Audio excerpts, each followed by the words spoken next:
Good evening, focus group, chiropractors, educators, parents, mostly chiropractors, but it's really interesting because a lot of times we end up learning because of our own things that we're interested in and or our kids, and then we are able to take that information and apply it to our patients and our understanding of what we do as chiropractors, and how under a better understanding and more complete and being able to take the complexity and find the simplicity, to have a simple understanding of brain development and deflective disorders, socialization, learning, and developmental challenges, about what's happening there and how we as chiropractor impact the developing brain and processing brain becomes really, really impactful in your practice.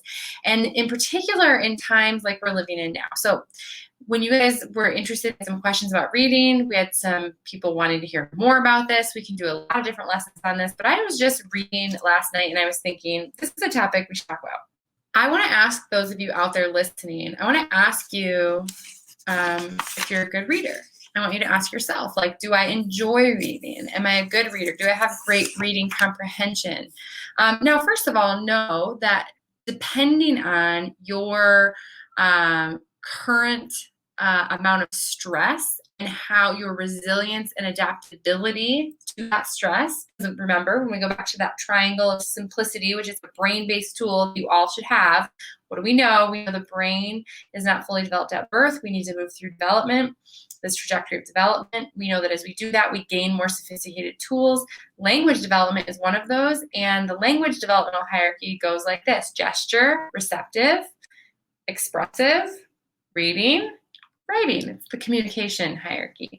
And so we know that as we move through that brain development, we become more sophisticated, we develop more sophisticated tools. We know that the brain, or we know that stress of all kinds, physical, chemical, emotional, can impact the way the brain moves through development, therefore change the way, the tools that we use in which to engage and connect and learn from our world. We know that this response in the body is what actually is making those changes. The response, the adaptations, the changes that happen in the brain and the body as a result of those stressors, i.e. subluxation being one of those, alters sensory input, alters efficiency in your nervous system, alters input processing output. That is the thing that can actually have this impact on the developing brain. So understand that to answer the question, or have the understanding of that, hey, normally, right now, I was just talking to one of our love reading fiction during times of stress. We're going to talk about that. So I was talking to my staff this week and I was like, hey, who's a reader? I just read this book and who wants this book? And two of my staff members said, normally, and I know they're readers, normally I like to read, but right now, in the last few months, I haven't been able to really read. I don't want to read. And of course they know why that is, because of the stress level and what that's done to them neurologically. This person, who I can't see your name, who says they love to read in times of stress, we'll talk about that. But most people are going to not want to engage in visualization and in this complex, taking abstract symbols, turning them into pictures in their brain, having visual tracking, using this pretty complex visual cognitive task. When their brain is in stress, they're going to deflect or regress, if you will. Regress maybe isn't the best word there, but seek less efficient ways of getting information and finding enjoyment when they're in stress. So when I say, are you a good reader? Do you like to read? Understand that this may be a moving target. However, it just says Facebook user, so I don't know who's commenting here, so you can tell me your name because that's fun. But somebody who says, no, I really like to read. My question to you, people who like to read and who say they're good at reading, what is it that you do with your brain when you're reading? What are you doing? What are you doing? Are you reading every single word, like literally saying every single word to yourself in an auditory verbal way when you're reading? No, that's not what's happening. Good readers, people that like to read and have good comprehension, and especially Helen, hi. What do you do, Helen, when you read? especially fiction? What do? How do you remember it when you're reading? And the next question to you would be, do you read every single word? What you're going to find with most good readers, or people that enjoy reading, especially as an escape, would be that they're like, yeah, I make the pictures, and they will say they actually don't read every word. You make a picture and you don't read every word. So people that are good readers, that are efficient readers and have good comprehension and retention, they're actually speed reading, really, because they're not reading every single word. They're not using their auditory verbal system to actually specifically speak every single word. Every word becomes a clue, a visual clue that creates a picture. So what you'll find with speed readers, I was thinking about this, I was reading last night and I was speed reading this book, and what you'll do is you will find with good readers that they will have more saccadic movement, meaning the eyes go forward and then back and then forward and then back, because we're scanning for word clues. And then if we don't get the picture and there's some sort of what's the picture? Then it's like I go back and I sample other words until I get the picture. Now, individuals that have poor comprehension, and those of you that have taken any of the certification series, the focus certification series, and learned even just the first hierarchy of development, know that if we're not great with that visual cognitive skill set, that final skill set, when the brain becomes fully developed and efficiently functioning in a visual cognitive way, we're not going to be great at creating the imagery. So we're going to rely on other tools to process our world. Auditory verbalization may be one of those. And so we're going to see that those individuals are going to sound things out more, are going to be slower readers, are going to actually read every word. They'll be the individuals that go, I read and I get to the end and I can't remember what I read, because they're not creating a picture. So the retention and comprehension is poor. So that's where you can have this gap in a child who maybe has okay reading speed. When they test them, reading speed is okay. And this is important to look at that 3rd and 4th grade, because the demand of comprehension, they start testing comprehension and global retention and understanding of concepts, not just reading of the words. So you can have a child who is, hey, I can read the words. I can actually do this task. I can make my eyes move and I can tell you what the words are, but I'm not creating images.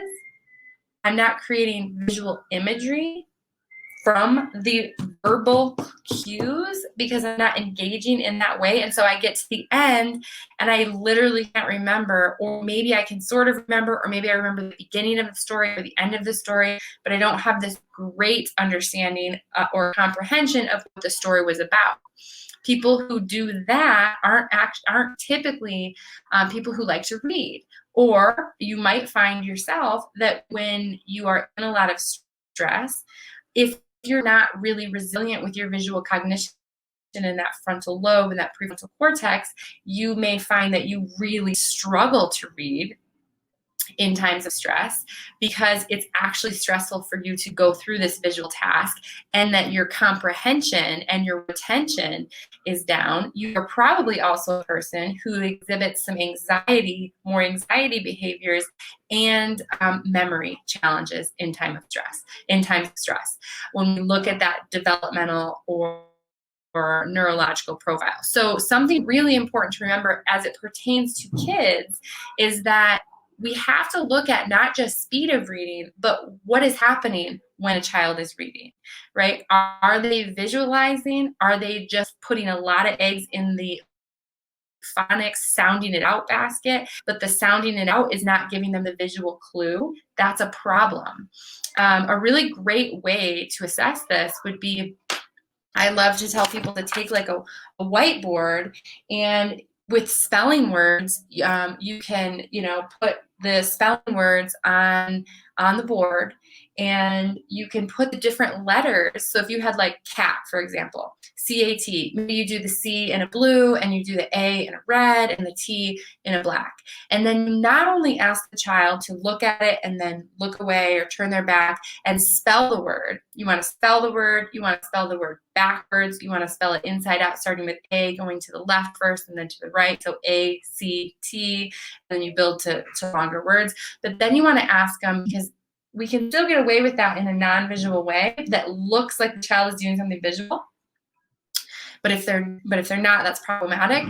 But they can still kind of get away with that. Not like they're being sneaky, just that they're trying to find ways to do the task, but they're not doing it the most efficient way.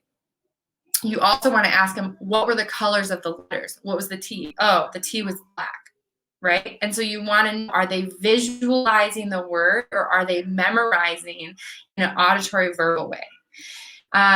There's some things that if you have a reader who's having trouble, they have the speed, but they're having trouble with comprehension, there's some things, some activities that we can have them do, which I would be happy to share if you guys are interested in this topic. The way you use this in your practice is, one, understanding. Right? It's understanding that, this skill of reading, comprehension, memory, retention, this is a window into how a child is using their brain or how an adult is using their brain. And the question isn't just, can you do the task, but what are you doing when you do that task? And that gives us a window into where a child is in development. And then we can help them understand that in order to have healthy, typical development, we need to make sure that the brain is not in this state of fight or flight, not in this state of needing to be in the survival, more in the brainstem, which is not as conducive to moving through this healthy trajectory of development. And what we do is we help improve resilience to stress. We need to reduce stressors. We improve resilience to stress, adaptability to stress, improve input, processing, and output. Remember, what is one of the, if you look at the Learning Disabilities of America, just look at their definition. One of the parts of the definition is there's a problem in one or more of the areas: input, processing, memory, retention, and output. A learning disability has a challenge in one or more of those categories: input, processing, retention, memory, and output. Well, what else does that sound like? So we're talking about, hey, we're interested in chiropractic in understanding how a child, and anybody, is receiving input through their nervous system, processing it, what are they doing with it, and what is the output? How efficient is that system? Reading challenges, comprehension challenges is a window into how a child is using their brain and inefficiency in that system.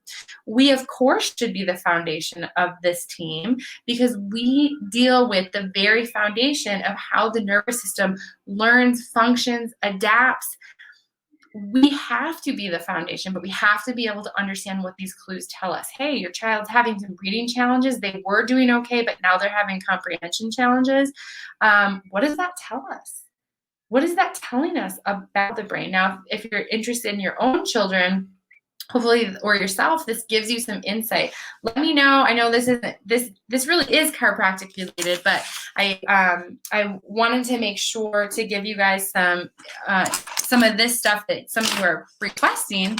But I recognize that this is not the academic group for educators. We have a path for educators, but this stuff's really important. It's important for us to be able to bridge these professions together to make the case on why we need to be a part of the team. It's not about us or them, right, Larissa? We have our educator in here. It's about working together. And I will do another live, Larissa, either in Elite Access or if this group is interested on things that we can do and games we can specifically play or homework we can specifically give to suggestions for parents about how to work towards reading comprehension and visual cognitive skills and work towards reading and writing if we're not there yet. So if you guys want more of that, say I want more of that in here. If you're like not so interested in it, then your silence will tell me and I'll do it in a different group. But I'm here to help you guys learn how to understand how to lead with brain development to make the case for chiropractic. And you guys, people are out there that in other professions, they get it. They want it. We just have to be able to communicate it. Be well.